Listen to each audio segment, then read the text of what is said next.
O tema hoje é critérios de divisibilidade. Eu já trouxe um resuminho aqui, né, para ficar mais fácil para vocês entenderem. Então, os números a gente pode conseguir descobrir por quem ele é divisível fazendo o cálculo de divisão ou seguindo algumas regrinhas que vai também, de novo, fazer com que a gente ganhe um pouquinho mais de tempo e seja mais rápido e eficaz o resultado.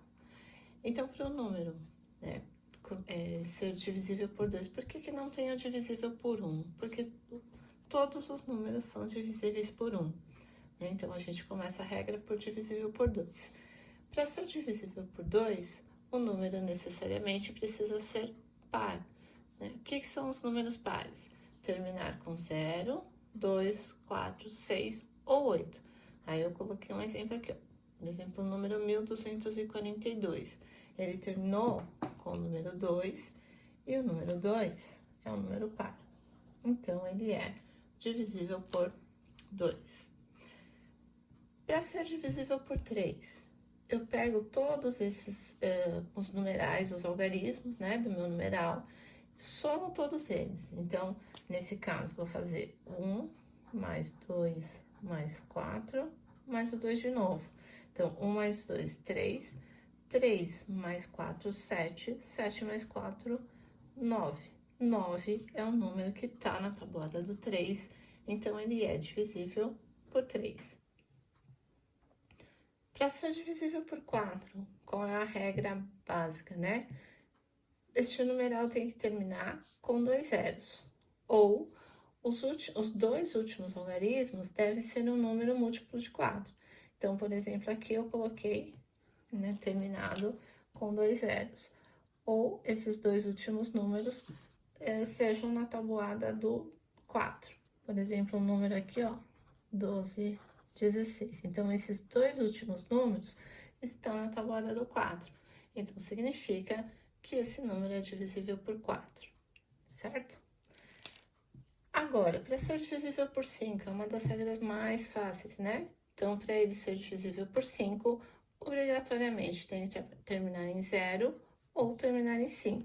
Então, nesse caso do nosso exemplo, 1255, ele termina em 5, então ele é divisível por 5.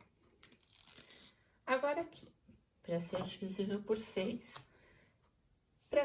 para poder ser divisível por 6, necessita ser obrigatoriamente divisível por 2 e por 3 ao mesmo tempo.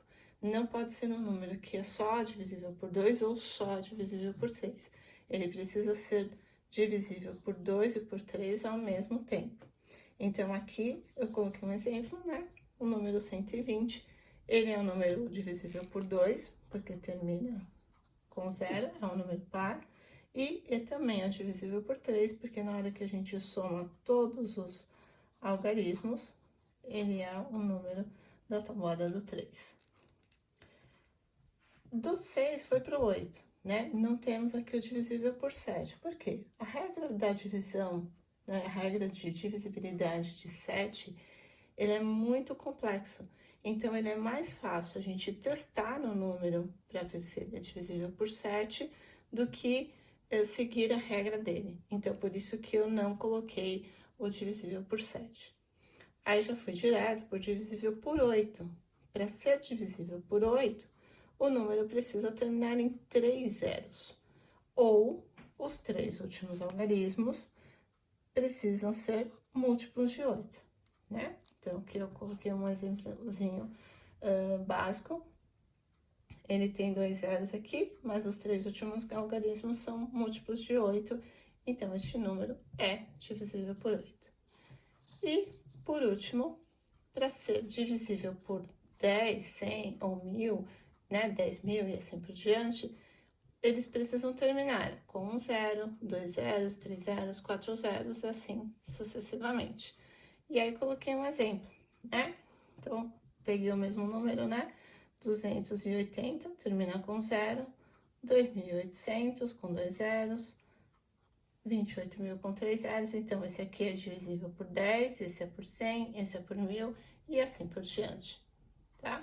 Esses múltiplos de 10, eles são mais fáceis da gente perceber, ok? Então, esse foi o resuminho da aula de hoje. No próximo, a gente vai falar de um outro assunto, ok? Então, até a próxima. Tchau, tchau.